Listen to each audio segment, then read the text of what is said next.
əziz qonağın gələndə evə eşiyi də yığışdırırsan, məxsusi hazırlıq görürsən. Mübarək Ramazan ayı elə bil ki, Allah qonaqlığıdır. Allahdan oynası yoxdur axı.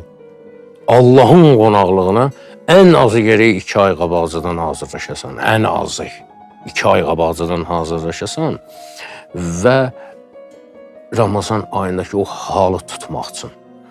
Necə bayaq ağa dedik, bir neçə gün hələ 10 günü hələ hələ ki öyrəşməmişik. Yerdə qalan 10 günü tezə öyrənirsən, o biri 10 günə də ki, bir bağlaca başlayırsan, əhya saxlayırsan, hal tutursan, və salam.